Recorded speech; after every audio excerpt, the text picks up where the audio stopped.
I'm Parker Watkins. I'm Blake Sylvester. We are Sendero Duck Club, and this is Sit Down Saturday. I got bones hanging next to my clothes, and it's under the nose. It ain't hard to see. I got a price tag on this heavy head of mine, and they probably rather see me dead than alive. It's okay. I don't really aim to please much anyway, but a name is a name, and mine may as well be a curse. It's just easy to say I'm the worst. Been about, actually it'd be six days today. The 23-24 duck season's over. It's hard to believe that it's already over. Yeah, I know. Flew freaking by. Went by pretty quick. Time flies. Man, as far as hopes for duck season, teal season included, here in Texas we have a September only, teal only season. It runs about 3 weekends, 2 weeks with that extra weekend on. Yeah. I really don't know that I had a bunch of high hopes for teal season, just because of the drought we had this summer, and this is a second drought year we've had, especially in our area. There really was not a whole lot of water, not a whole lot of food. Here in East Texas, it was a little bit better than down on the coast. I usually like going down on the coast for teal season just because they're more concentrated down there. It's easier to find them, more open water. But there was absolutely no freshwater where we hunt on the coast. we did make a trip to the coast. Where did we go? Freeport. Freeport, yeah, we went to Freeport, and there was a bunch of saltwater, but obviously the ducks weren't there, so we didn't do. On that trip, we didn't shoot any birds. I mean, it was horrible. We saw quite a bit, but they were flying high and they were going where the fresh water and the food was. I mean, there just wasn't enough rain down there. But sorry to cut you off, but going off from that, so before teal season, we did scout quite a bunch. Mm-hmm. And we like he was saying, we didn't really get on a whole lot of birds, but we saw a decent amount. Yeah. So I mean, going into it, I didn't feel like it was going to be something spectacular, but I also thought it wasn't going to be too bad. Yeah, and we did real good on the opener. We hunted here in Huntsville, and we shot a decent amount. There's 4 guys hunting with us. It was a good time. Great to be back. And then we had a few other good hunts. We didn't hunt a whole lot. I think we had a total of 5 hunts, and we had the one on the coast that we got skunked on, but all the other ones we did pretty well on. Wasn't anything to talk about by any means. Yeah, the only thing, I'm not going to mention where we were hunting, but it was public land, right? Yeah. So it was a little harder to get on bird with everybody surrounding you. Yeah. Because with it being opening day, everybody's going to pressure the spots that they can. So that made it a little more tricky. For sure. And then as far as duck season goes, man, I honestly had high hopes for duck season.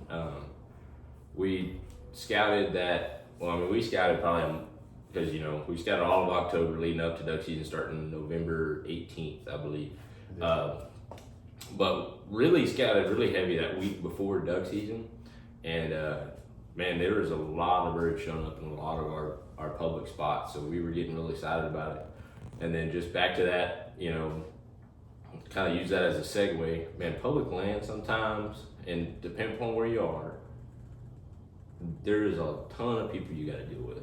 Great, sometimes they're great people. They don't necessarily bother you, but it's just hunting pressure, right? Yeah.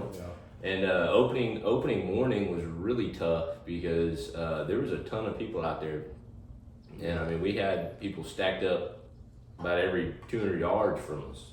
The birds were there, they were flying, but everybody was shooting, and we shot some swing ducks, but I think we ended up with like 2 or 3. Yeah. But then that Sunday of opening weekend, we actually did decent we shot some wood ducks and some teal, and we really didn't have anybody mess with us on that day. That was a pretty good one.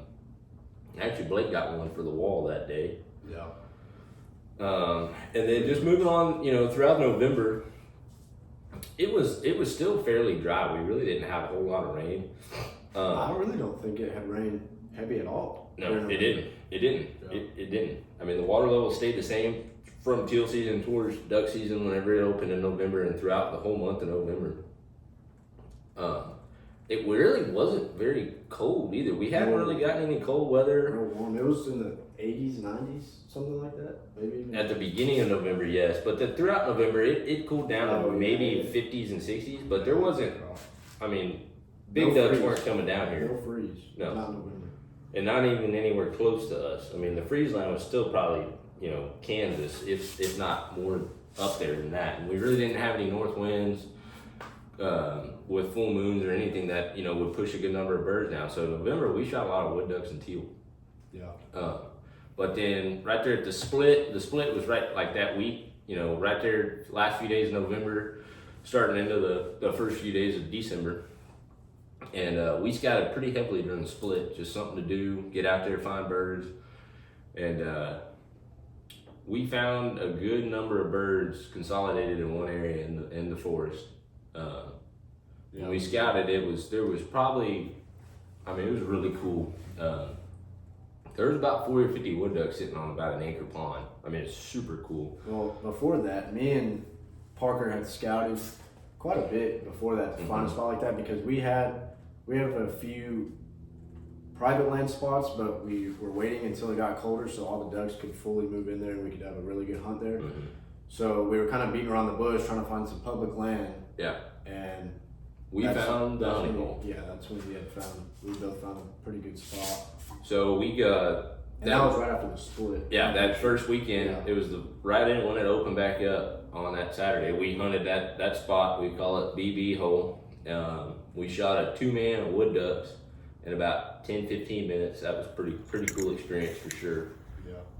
Super action packed, super fun. Got to sit there and watch a bunch of birds come in after we had shot our limit. Sadly, nothing else but wood ducks came in, but that's okay. Wood ducks are good eating ducks as far as table fare goes. But December started getting better. Cold weather started moving in. We got a little bit more rain. Had some good north wind weeks. And it wasn't until probably mid to late December, I'd say probably mid-December, somewhere around 15th, 16th, we didn't really start seeing a whole bunch of big ducks down here. Yeah. We hunted one day during the week, mid-December, and that was the day that we had some mallards coming in, we had some gadwall, and we really started getting excited because those big ducks were coming in. But just want to talk about a little bit more of that public land grind throughout the season. It always is. It always is. Tough. The people for one, but it's just an unmanaged. It's nothing like a managed piece of private property that you can do kind of whatever you want to, plant whatever, water levels, that kind of deal.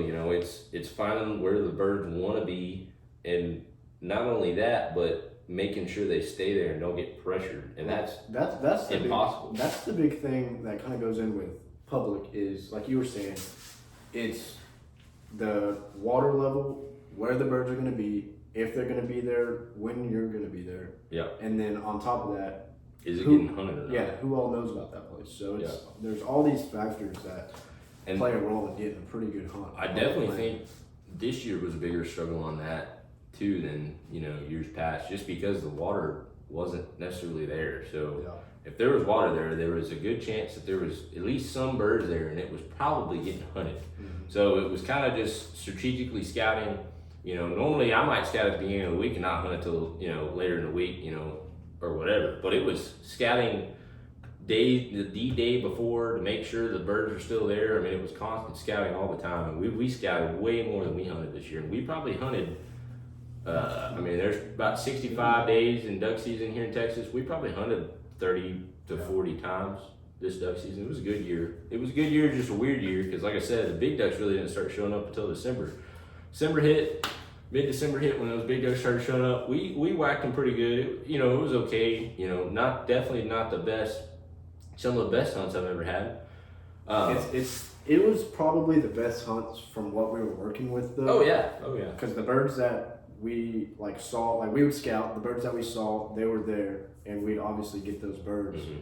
But going back to what we were saying before, the birds just really weren't here yet, because it wasn't even cold until late December, mid-December. Yeah.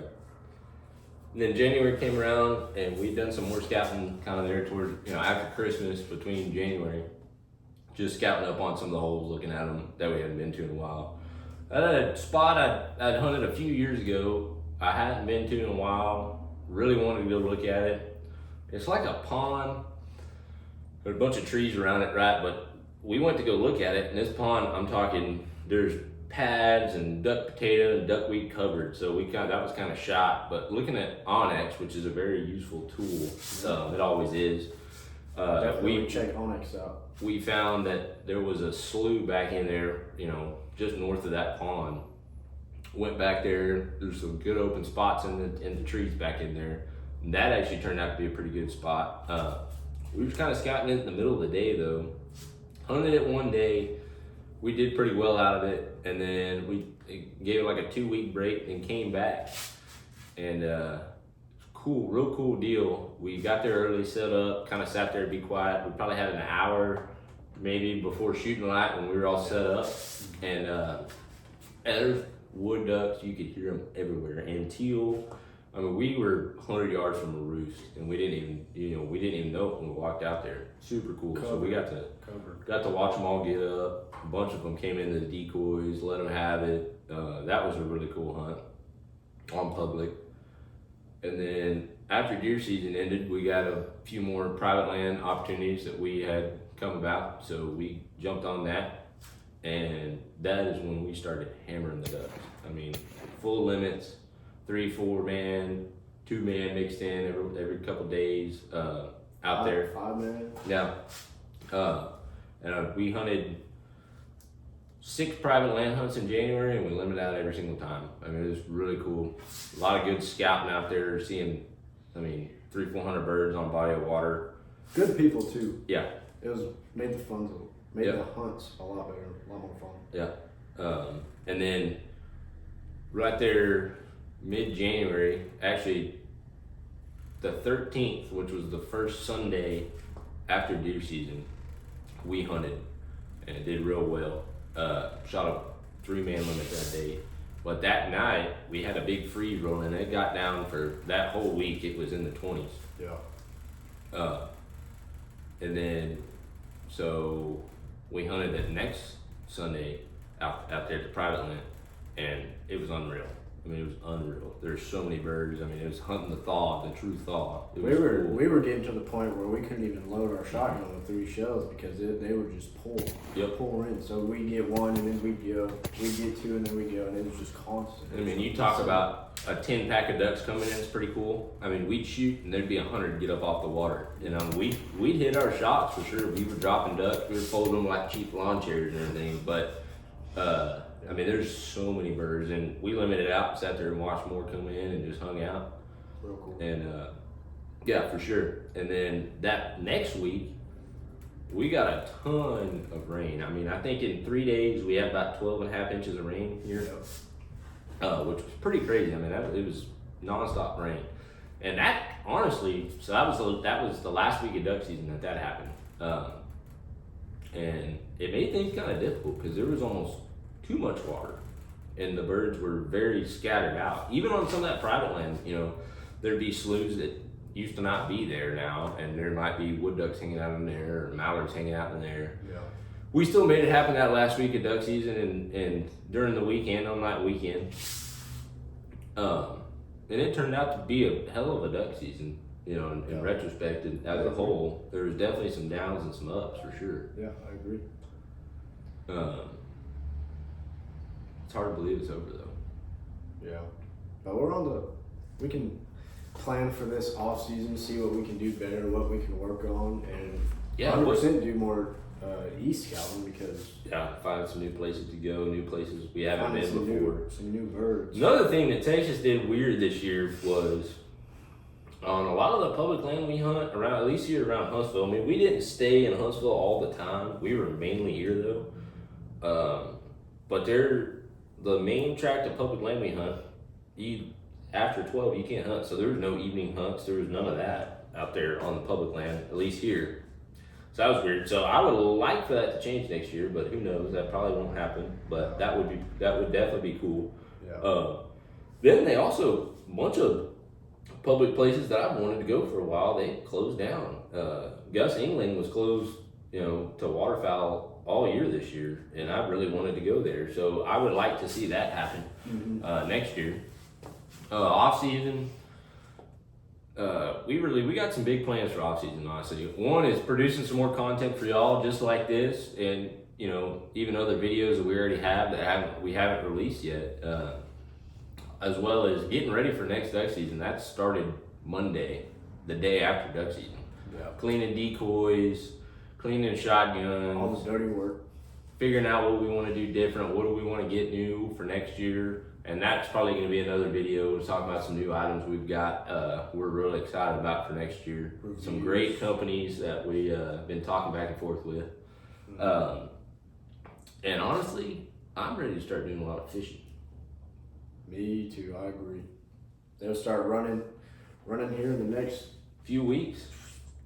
It's already February, man. It's hard to believe it's February today. Yeah. I'd say about 3 weeks we need to start going slaying some catfish, some white bass, crappie, all the good stuff, all the good eat stuff. Fill the freezer with. That'll be a good time. We might even make a video about that. Yeah.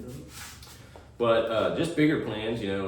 A lot of these probably won't start for another at least probably 5 months.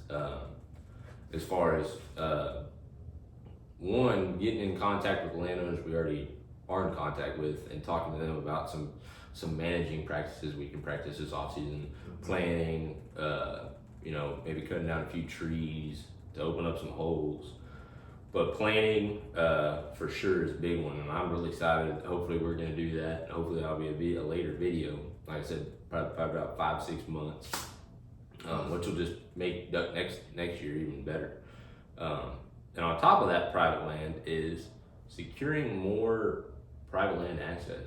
Yeah, because I know we were talking about sending emails or going And letters. to a homeowner's actual house, because it's And that's the thing about Texas. A lot of, up in the Midwest or whatever, I think it's a lot easier to go and knock on somebody's front door than it is here. I don't know. I think it's easy. It's just about doing it. And yeah, it can be a little steezy at first, but I mean, Yeah, it's harder to say no to someone in person. in person than it is a text message. But some people, it's just hard because, they might not actually permanently live on that property, or they'll have a gate you can't get access to the house in or whatever. Or a lot of the people that live around us have cattle. Yeah. Or something like that, and they don't want us to disturb their cattle or who knows what. Yeah. So that is definitely gonna be a big goal for us this year. Is when I would like to see us get at least 3 or 4 more properties we can get access to hunting, whether that's all duck season, specific dates, whatever that is. I would like to see that happen, and I'm sure we will sit down and write a bunch of letters. I'm sure we'll get out and go, knock on some doors. We've already started looking at a few properties we have in mind just while the ducks are still here.